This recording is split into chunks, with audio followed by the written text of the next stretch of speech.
बिस्मिल्लाहिर्रहमानिर्रहीम। अस्सलाम वालेकुम स्टूडेंट्स, आज की इस पर्टिकुलर वीडियो के अंदर हम लोग सिज़ेम्बो का जो एमटीके रिकंडक्ट हुआ है आज के दिन में इसकी की बात करते हैं कि केमिस्ट्री के कौन से क्वेश्चन का क्या आंसर था। और कमेंट सेक्शन में लास्ट में बताइएगा कि आप लोगों ने कितना मार्क्स जो हैं वो इसके अंदर स्कोर किए हैं। क्वेश्चन नंबर 123 था, the pH of human blood is, answer is 7.35 to 7.45। 124 था कि when potassium super oxide reacts with carbon dioxide the following products are formed. बच्चे पंजाब बोर्ड के अंदर तो ये सच है शॉर्ट क्वेश्चन भी आता है कि हम लोग पोटेशियम सुपर ऑक्साइड को जब माउंटेनर्स हवा के उसके अंदर पहाड़ के ऊपर चढ़ते हैं तो वो अपने साथ कंटेनर्स के अंदर पोटेशियम सुपर ऑक्साइड को क्यों फिल करके लेके जाते हैं, क्योंकि बच्चे it has the ability to absorb the carbon dioxide and release the oxygen. तो क्या होता है कि पोटेशियम सुपर ऑक्साइड जब कार्बन डाइऑक्साइड के साथ रिएक्ट करती है तो एक तो K2CO3 बनता है और साथ में ऑक्सीजन गैस है वो रिलीज होती है। तो यहाँ पर जो राइट ऑप्शन है वो हमारे पास अल्फा है। क्वेश्चन नंबर 125 है, the colour imparted by the lithium wire. ये फ्लेम टेस्ट से जो है वो कैसे पूछा गया, इसका जो राइट ऑप्शन है वो क्रिम्सन रेड है। कॉन्सेप्चुअल नहीं था, सच एज बुक की लाइन है। क्वेश्चन नंबर 126 है, the trend of increasing order of densities among the group 1 elements is. बच्चे आप लोगों की बुक के अंदर एस एच एज इसके ट्रेंड्स गिवन है। अगर आप लोग ट्रेंड देखते हैं तो सबसे ज़्यादा हमारे पास होता है सीजियम, उसके बाद हमारे पास है रुबीडियम। रुबीडियम के बाद ये एक एक्सेप्शन है कि हमारे पास सोडियम आता है और सोडियम के बाद जो है वो हमारे पास पोटाशियम और सबसे लास्ट पर जो है वो लिथियम मौजूद होता है। तो अगर आप लोग ऑप्शंस में से देखें, अब बहुत सारे बच्चों ने इंक्रीजिंग और डिक्रीजिंग को लेकर कंफ्यूज किया होगा। बच्चे जिस तरह से मर्जी इस क्वेश्चन को देख लें, आपको करेक्ट आंसर की तरफ जाना है। लाइक यहाँ पर देखें, अगर आप लोग जो है वो कम से ही स्टार्ट करें, लाइक लिथियम, तो लिथियम के बाद देखिए पोटाशियम का होना चाहिए था, लेकिन यहाँ पर सोडियम गिवन है तो ये ऑप्शन तो निकल जाती है। यहाँ पर अगर आप लोग देख रहे हैं तो यहाँ पर सबसे पहले सोडियम, ना सोडियम का सबसे ज़्यादा है और ना ही सोडियम का सबसे कम है, तो ये भी ऑप्शन निकल जाती है। अगर आप चाली ऑप्शन देखते हैं तो इसमें लिथियम, और लिथियम के बाद हमारे पास सोडियम है, सोडियम के बाद हमारे पास रुबीडियम है और रुबीडियम के बाद जो है वो हमारे पास सीजियम है। तो जो इंक्रीजिंग ऑर्डर है कि आप लोगों ने नीचे से ऊपर की तरफ जाना है, तो वो हमारे पास 40 ऑप्शन जो है वो बिल्कुल ठीक बन रही है। तो यहाँ पर जो राइट ऑप्शन है वो 40 आ जाएगी। क्वेश्चन नंबर 127 है, which of the following sulphate of group 2 elements are insoluble. बच्चे सल्फेट्स की जो सोलेबिलिटी होती है वो टॉप टू बॉटम जो है वो डिक्रीज़ होती है। जितना साइज़ बड़ा होगा सोलेबिलिटी डिक्रीज़ होती जाती है। ये आपकी बुक के अंदर ऐसे जैसे लाइंस हैं। तो बेटा मांगे कार स्कूटर बाप राजी, तो जो बैरियम सल्फेट है ये हमारे पास यहाँ पर राइट ऑप्शन के तौर पर आ जाएगा। क्वेश्चन नंबर 128 को अगर देखते हैं कि which following element is S block element. अब बच्चे एस ब्लॉक एलिमेंट के अंदर ग्रुप 1 और 2 के एलिमेंट्स आते हैं और जो पोटाशियम है ग्रुप 1 से बिलोंग करता है। तो यहाँ पर जो राइट ऑप्शन है वो 40 आ जाएगा। क्वेश्चन नंबर 129 है कि 2 hexanone and 3 hexanone are best considered as. तो बच्चे इसका राइट ऑप्शन जो है वो मेटामर्स है। देखिए position of functional group change हो रही है और उसके इर्द गिर्द नंबर ऑफ़ कार्बन एटम्स हैं वो चेंज होते हैं। अगर 2 हेक्सानोन की बात करें तो इसके एक तरफ एक कार्बन होगा और एक तरफ 4 कार्बन होंगे फंक्शनल ग्रुप। और अगर 3 हेक्सानोन की बात करते हैं तो इसके एक तरफ 2 होंगे और एक तरफ 3 होंगे कार्बन एटम्स। तो यहाँ पर बच्चे हमारे पास राइट ऑप्शन जो है वो मेटामर आएगा। फंक्शनल ग्रुप्स नहीं हो सकते क्योंकि उसमें तो फंक्शनल ग्रुप ही डिफरेंट होते हैं, जबकि यहाँ पर दोनों के दोनों की टोन्स हैं। तो राइट ऑप्शन यहाँ पर अल्फा आएगी। क्वेश्चन नंबर 130 है, इसमें थोड़ा सी क्वेश्चन की जो स्टेटमेंट है वो ठीक की जा सकती थी। और क्वेश्चन है जी which following exhibits the geometric isomerism. तो बच्चे ब्यूटीन डायोइक एसिड, देखें अगर तो इस तरह से हो, लाइक अगर ये हमारे पास एक स्ट्रक्चर है जिसमें सी डबल ओ एच और यहाँ पर कार्बन के साथ हाइड्रोजन लगाते हैं और एक यहाँ पर कार्बन के साथ 2 ब्यूटीन डायोइक एसिड हो, तो आप लोग कह सकते हैं कि जी ये ज्योमेट्रिक आइसोमरिज्म का फिनोमेना शो कर सकता है। 2 ब्यूटीन तो शो करेगा ही करेगा। Like C double bond C, इसके एक तरफ हाइड्रोजन CH3 और यहाँ पे भी एक तरफ हाइड्रोजन और CH3। अगर तो वो ब्यूटीन डायोइक एसिड को कुछ इस तरह से मेंशन कर देता कि लाइक इसको ब्यूटेन डायोइक एसिड कर देता, तो फिर आप लोग कह सकते थे कि राइट ऑप्शन नहीं बन सकती आप लोगों की राइट ऑप्शन 2 ब्यूटेन। खैर मुझे यहाँ पर बीटा और डेल्टा दोनों ऑप्शन ही लगते हैं, लेकिन बेस्ट ऑप्शन जो है वो यहाँ पर डेल्टा। अब की आती है तो हम लोग चेक करते हैं कि इसमें क्या उन्होंने राइट ऑप्शन मार्क किया हुआ है। अदरवाइज़ मेरे ख्याल से यहाँ पर डेल्टा ऑप्शन जो है वो राइट बननी चाहिए। 131 में पूछता है कि होमोसाइक्लिक ऑर्गेनिक कंपाउंड को सब डिवाइड करते हैं, तो बच्चे एलिसाइक्लिक और एरोमेटिक के अंदर जो है हम लोग इसको क्लासीफाई कर रहे होते हैं। क्वेश्चन नंबर 132 देखते हैं। The common name of dihydroxy benzene is. तो बच्चे रिसोर्सिनोल होते हैं, आप लोग फिनॉल के अंदर इसको पढ़ते हैं कि बेंजीन जिसमें पोजीशन नंबर 1 और 3 के ऊपर OH ग्रुप अटैच होंगे तो इसको रिसोर्सिनोल बोला जाता है। क्वेश्चन नंबर 133 है कि resonance energy of benzene is. तो बच्चे 152 किलो जूल, और अगर किलो कैलोरी की बात की जाए तो 36 kilo calorie per mole. Right option delta बनेगी। क्वेश्चन नंबर 134 है कि which solvent is use when alcohol reacts with the thionyl chloride to form the alkyl halide. ये भी एसिटाइज रिएक्शन है, पायरिडीन है, और ये सबसे बेस्ट मेथड होता है to prepare the alkyl halide, क्योंकि इसमें जो बाय प्रोडक्ट्स होते हैं वो गैसेस होने की वजह से स्केप आउट हो जाते हैं। नेक्स्ट क्वेश्चन है which process is use to convert alcohol into ether. बच्चे इसका जो राइट ऑप्शन है वो कंडेंसेशन है। आपकी बुक के अंदर एसिटिस लाइन है। अगर हम लोग अल्कोहल लेते हैं लाइक CH3 CH2OH और इसका दोबारा से अल्कोहल के साथ रिएक्शन करवा देते हैं, इसमें शर्त ये होती है कि आप लोग टेम्परेचर जो है वो कम रखेंगे, तो एक साइड से OH निकलता है, दूसरी साइड से हाइड्रोजन निकलता है, तो वाटर का मालिक्यूल जो है वो यहाँ से रिमूव होगा और आपके पास पीछे जो है वो ईथर बन जाता है CH3 CH2। अब यहाँ पर बेस्ट ऑप्शन जो है वो हमारे पास ईथर, इसके जो राइट ऑप्शन है दैट इज़ कंडेंसेशन। बहुत से बच्चों ने डिहाइड्रेशन मार्क किया होगा, बच्चे बेस्ट ऑप्शन की तरफ जाना होता है। देखिए दो चीज़ें आपस में मिली और उन्होंने एक बड़ी चीज़ बनाई with the removal of smaller molecule, तो इसको जो है वो हम लोग कंडेंसेशन का नाम दे रहे होते हैं। तो यहाँ पर राइट ऑप्शन जो है वो हमारे पास 4 ही बनेगी। क्वेश्चन नंबर 136 है कि इनमें से किसका बॉइलिंग पॉइंट जो है वो सबसे ज़्यादा है। अब बच्चे boiling point depends upon intermolecular forces, और जो नोबल गैसेज हैं ये नॉन पोलर होती हैं, और इनमें जो फोर्स ऑफ अट्रैक्शन है that are London dispersion forces, और लंदन डिस्पर्शन फोर्सेज का साइज़ के साथ डायरेक्ट रिलेशन होता है। जैसे जैसे साइज़ बढ़ेगा लंदन डिस्पर्शन फोर्सेज बढ़ेंगे और उनका बॉइलिंग पॉइंट भी बढ़ेगा। तो यहाँ पर हीलियम, नियोन, आर्गन और क्रिप्टॉन, तो राइट ऑप्शन जो है वो अल्फा बनेगी। क्वेश्चन नंबर 137 है जी कि मैक्सिमम यील्ड ऑफ अमोनिया। अब बच्चे आपके पास ये इक्वेशन है कि N2 + 3H2 और ये मिलकर बना देते हैं 2 मोल्स ऑफ NH3।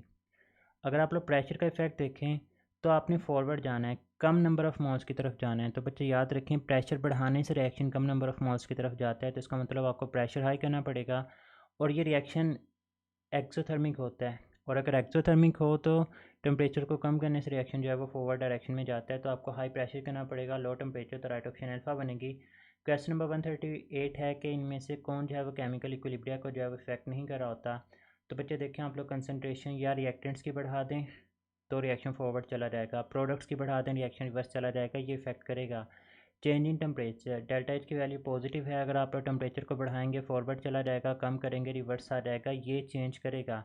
जबकि प्रेशर और वॉल्यूम चेंज नहीं करेंगे क्योंकि नंबर ऑफ मोल्स हैं वो यहाँ पर बराबर हैं फॉर द गैसियस रिएक्शन, तो यहाँ पर जो राइट ऑप्शन है वो अल्फा बनेगी। क्वेश्चन नंबर 139 है the study of rate of chemical kinetics और फैक्टर्स जो कि इफेक्ट करते हैं। तो बच्चे सीधी सीधी केमिकल काइनेटिक्स की आप लोगों से डेफिनेशन पूछी गई।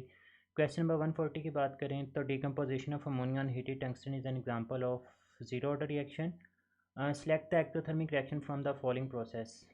अब बच्चे यहाँ पर कंडेंसेशन ऑफ वाटर और फ्रीजिंग ऑफ वाटर, ये दोनों के दोनों ही राइट ऑप्शन है। अब देखते हैं कि किस लिहाज से। देखें कंडेंसेशन बच्चे एंड और एक्सो मैं तो सिंपल इस तरह से समझाता हूँ। बर्निंग जलाना है तो आप लोगों को हीट देनी पड़ेगी, मेल्टिंग पिघलाना है मतलब बर्फ़ को पानी के अंदर लेकर आना है, तो इसके लिए भी हम लोग हीट प्रोवाइड करते हैं तभी ये प्रोसेस होता है। अब फ्रीजिंग, पानी को आप लोगों ने वाटर जो है लिक्विड फॉर्म में उसके अंदर बॉन्ड डेवलप करने हैं, और जब बॉन्ड डेवलप होते हैं तो एनर्जी जो है वो रिलीज़ हो रही होती है बॉन्ड फॉर्मेशन के नतीजे में। तो फ्रीजिंग एक एक्सोथर्मिक प्रोसेस है। इसी तरह से अगर आप लोग कंडेंसेशन की बात करते हैं तो जब भी हम लोग कंडेंसेशन का फिनोमिना देखते हैं जिसमें हमारे पास गैसेस जो हैं वो दोबारा से लिक्विड्स के अंदर कन्वर्ट हो जाती हैं, तो वहाँ पर भी बॉन्ड डेवलप होते हैं। तो कंडेंसेशन और फ्रीजिंग मेरे ख्याल से यहाँ पर दोनों ही राइट ऑप्शन है। लेकिन अगर फिर भी बेस्ट ऑप्शन को देखें तो चूज़ तो नहीं कर सकते, लेकिन चार्ली ऑप्शन में भी बेस्ट ऑप्शन के तौर पे वो कंसीडर करें, लेकिन यहाँ पर दोनों ही ऑप्शन इसके ठीक हैं। 142 के बॉर्नहेबर साइकिल से किसकी लेटेस्ट एनर्जी कैलकुलेट की जा सकती है। तो बच्चे आयोनिक कंपाउंड्स की कैलकुलेट करते हैं, तो यहाँ पर जो आयोनिक कंपाउंड है that is rubidium bromide. Question number 143 है कि इसमें डेल्टा एच की वैल्यू बतानी है। बच्चे हैसिस लॉ लगना था, तमाम इंथाल्पीज़ को आप लोगों ने सम करना था। -540 और -100 ये -640 बन जाएगा, और -640 + 200 ये आपके पास -440 किलो जूल पर मोल, तो राइट ऑप्शन 40 बनेगी। 1 calorie is equal to 4.184 joule, ये तो पंजाब बोर्ड के चैप्टर नंबर 7 के अंदर एक्सरसाइज का MCQs है। अब नेक्स्ट अगेन 145, इसको थोड़ा सा बेहतर किया जा सकता था क्वेश्चन को। उन्होंने कहा कि during the electrolysis of concentrated aqua solution of NaCl which चाइंड is not discharge at cathode. बच्चे कैथोड के ऊपर हमेशा कैटाइंस ही जाते हैं, तो इसका मतलब Cl नेगेटिव और OH नेगेटिव तो नहीं जाएंगे, तो ये भी तो राइट ऑप्शन बन सकते थे। लेकिन क्वेश्चन के सेंस को समझें तो कैथोड की तरफ जो जाता है वो कैटाइन जाता है, या तो Na पॉजिटिव जाएगा और या फिर H पॉजिटिव जाएगा। दोनों में से रिडक्शन पोटेंशियल H पॉजिटिव का ज़्यादा होता है, ये मूव करता है टुवर्ड्स द कैथोड और अपने आप को डिस्चार्ज करता है। इसका मतलब Na पॉजिटिव जो है वो डिस्चार्ज नहीं होगा, तो यहाँ पर उन्होंने बेस्ट ऑप्शन के तौर पर अल्फ़ा को मार्क किया है। हालांकि इसमें बी कैथोड के ऊपर डिस्चार्ज नहीं होते, इनमें से जो Cl नेगेटिव है वो एनोड के ऊपर डिस्चार्ज होता है और OH नेगेटिव बिल्कुल भी डिस्चार्ज नहीं हो रहा था। क्वेश्चन नंबर 146 था कि oxidation number of an element in its free state is, तो बच्चे right option is 0। Question number 147 के ऑक्सीजन के ऑक्सीडेशन स्टेट Na2O2 के अंदर, बच्चे अगर आप लोग मेरी लेक्चर सीरीज़ भी देखें जिसमें मैंने टेस्ट डिस्कस किए हैं तो आपको वहाँ से आइडिया होगा। मैंने ये बात आप लोगों को बताई हुई है कि पीरियोडिक टेबल के अंदर 14 एलिमेंट्स ऐसे हैं जिनकी ऑक्सीडेशन स्टेट फिक्स होती है। उसमें ग्रुप 1 के 6 एलिमेंट्स हैं हाइड्रोजन को निकाल कर, इनकी ऑक्सीडेशन स्टेट फिक्स है +1 होती है। अगर 2 सोडियम है तो इनकी ऑक्सीडेशन स्टेट +2 और दोनों ऑक्सीजन की -2, और अगर एक की निकालनी होगी तो इसको 2 से डिवाइड करते हैं। Right option is -1। ये सोडियम पर ऑक्साइड का फार्मूला ही है हमारे पास।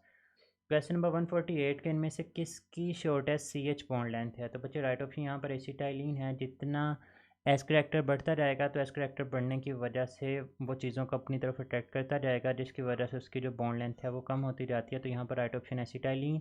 Which one has the lowest bond energy, बच्चे किसको तोड़ना सबसे ज़्यादा आसान होगा, तो देखें हाइड्रोजन सभी के अंदर है जिसका साइज़ छोटा है। दूसरी तरफ फ्लोरीन है, क्लोरीन है, ब्रोमीन है और आयोडीन।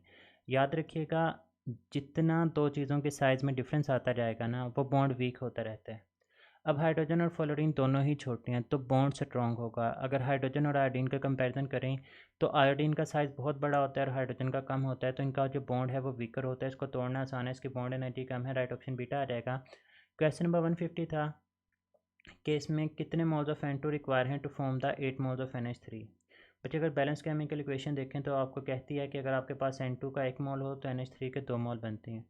अब वो कहते हैं कि इसके 8 मोल बनाने हैं, तो ये कितना रिक्वायर होगा। क्रॉस मल्टीप्लाई कर लें तो 2x is equal to 8 and x will be equal to 8/2, तो बच्चे आपके पास जो राइट ऑप्शन है वो 4 मोल्स आ जाएगा।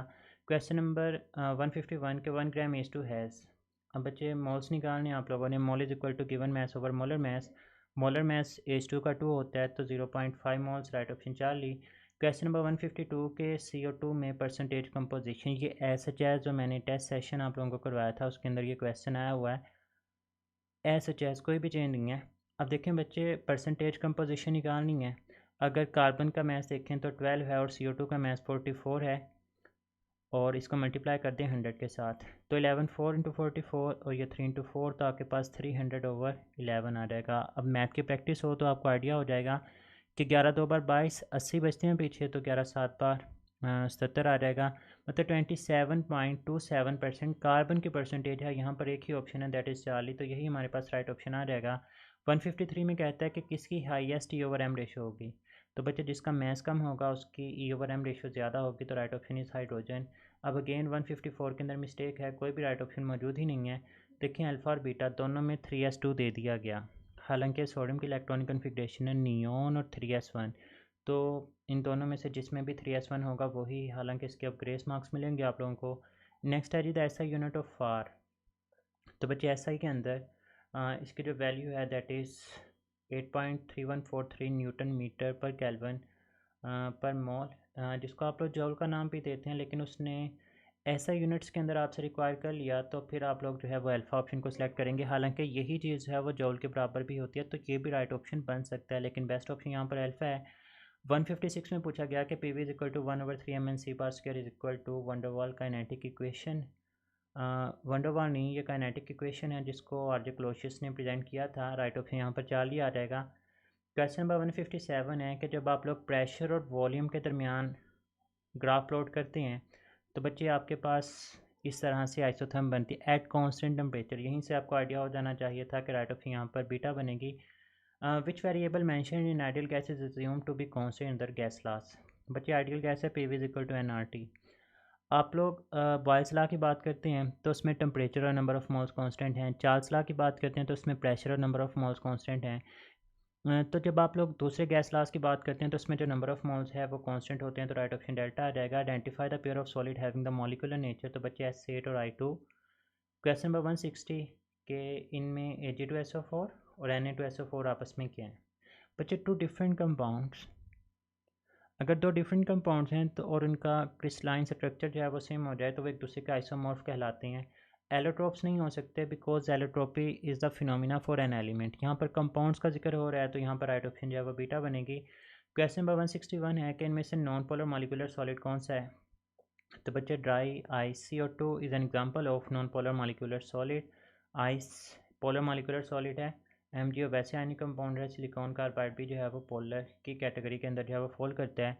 द शेप ऑफ NaCl, ये एसिड आपके बुक के अंदर डाटा गिवन है कि बॉडी सेंटर्ड क्यूबिक स्ट्रक्चर होता है। The compound which exhibits the highest vapour pressure, बच्चे सबसे ज़्यादा वेपर प्रेशर उसका होता है जिसमें इंटरमॉलिक्यूलर फोर्सेस वीक होती हैं। Vapour pressure is inversely related to intermolecular forces, और इनमें से सबसे वीक फोर्सेस हैं वो पेट्रोल में या बाकी सभी के अंदर हाइड्रोजन बॉन्डिंग किसी ना किसी एक्सटेंट के तौर पे मौजूद है। नेक्स्ट है कि name the compound which form the phenol when it is oxidise by atmospheric oxygen in the presence of metal catalyst is that is cumene. IUPAC name of picric acid is 2,4,6 tri nitrophenol. SHS data given है, कोई conceptual नहीं था। The reaction of sodium salt of phenol with CO2 is Kolbe Schmitt reaction का ये नाम है। The carbonyl group of aldehyde and ketone are reduced to CH3 and CH2 group using the reagent N2H4 और QH। आप लोग जो है वो रिडक्शन ऑफ कार्बोनिल कंपाउंड जिसके अंदर आप लोग hydrazine in the presence of QH जो है वो इस्तेमाल करते हैं। नेक्स्ट हमारे पास है जी 168 के ऑक्सीडेशन ऑफ प्रोपानल। एल्डिहाइड की ऑक्सीडेशन करवानी है तो बच्चे मैं आपको एक चार्ट बार बार, अगर आप लोगों ने टेस्ट सीरीज़ में रिसॉल्व की हुई है तो मैं ये बात बार बार डिस्कस कर चुका हूँ। या आप लोगों ने अगर पास पेपर की सीरीज़ देखी है तो हम लोग ये बात करते आए थे कि अल्केन की ऑक्सीडेशन करें तो बच्चे अल्कोहल बनेगी। अल्कोहल तीन तरह से होती है, प्राइमरी, सेकेंडरी और टर्शरी। प्राइमरी अल्कोहल की ऑक्सीडेशन से एल्डिहाइड बनेगा और एल्डिहाइड की ऑक्सीडेशन से कार्बोक्सिलिक एसिड बनते हैं। सेकेंडरी अल्कोहल की ऑक्सीडेशन से कीटोन और कीटोन की ऑक्सीडेशन से कार्बोक्सिलिक एसिड, जबकि टर्शरी अल्कोहल की ऑक्सीडेशन ही नहीं होती थी। अब एल्डिहाइड की ऑक्सीडेशन करवाई जाएगी तो same number of carbon atom वाली कार्बोक्सिलिक एसिड प्रोपानोइक एसिड बन जाएगा। 169 के decarboxylation of carboxylic acid occurs in the presence of, तो बच्चे right option is soda lime. Basically आप लोग ये रिएक्शन करवाते हैं the presence of NaOH plus CaO। CO lime बोला जाता है और NaOH कास्टिक सोडा से हम लोग सोडा की टर्मिनोलॉजी इस्तेमाल करते हैं, तो यहाँ पर राइट ऑप्शन जो है वो सोडा लाइम है। ये पंजाब बोर्ड के जो स्टूडेंट्स हैं या UHS वाले उनके अंदर SHS लाइन गिवन है। Cannizzaro reaction is given by, तो बच्चे कैनिज़ारो रिएक्शन वो वाले कंपाउंड देते हैं जिनके अंदर अल्फ़ा हाइड्रोजन जो है वो एब्सेंट होती है। The right option is formaldehyde. 171 the common name of pentane dioic acid is, right option over here is glutaric acid. 172 के on reacting the acetic acid with baking soda, NaOH के साथ reaction करवाना है आप लोगों ने एसिटिक एसिड का तो गैस इवॉल्व होती है। बच्चे आप लोग base on reacting the acetic acid with baking soda a gas is evolved which turns the lime water milky। अब ये इंपॉर्टेंट है, which turns the lime water milky, तो बच्चे कार्बन डाइऑक्साइड के पास प्रॉपर्टी होती है तो राइट ऑफ यहाँ पर डेल्टा आ जाएगा। Hydrolysis of nitrile will produce, तो ये कार्बोक्सिलिक एसिड है। आप लोग इसमें लैक्टिक एसिड की फॉर्मेशन भी पढ़ चुके हैं और साथ ही साथ आप लोग इसको method of preparation of carboxylic acid के अंदर भी पढ़ते हैं। नेक्स्ट है जी थाइल एसीटेट इज एन, ईस्टर है 8 के ऊपर नाम खत्म हो रहा है, ये ईस्टर्स की कैटेगरी के अंदर फॉल करे होते हैं। नेक्स्ट देखिए 175 के base on function thyroxine can be classified as, तो बच्चे ये हार्मोनल प्रोटीन है। और 176 में कहता है कि अमाइनो एसिड के अंदर कौन सा फंक्शन ग्रुप मौजूद होता है। तो अमाइनो एसिड्स की बात करें तो इसके एक तरफ R ग्रुप है, एक तरफ इसके पास हाइड्रोजन ग्रुप होता है और एक तरफ COOH और एक तरफ NH2। तो कार्बोक्सिल और अमाइनो ग्रुप जो है वो इसके पास मौजूद होते हैं तो राइट ऑप्शन जो है वो हमारे पास अल्फा आ जाएगी। तो बच्चे हमारे पास MCQs की है। होप्स हो कि आप लोगों ने तमाम मार्क्स तमाम के तमाम क्वेश्चन जो है वो सही मार्क किए होंगे। आप लोगों ने अपने मार्क्स जो हैं वो कमेंट सेक्शन के अंदर लाजमी तौर पे शेयर करने हैं। पेपर एवरेज था, इतना ज़्यादा आसान भी नहीं है और इतना ज़्यादा डिफ़िकल्ट भी नहीं है।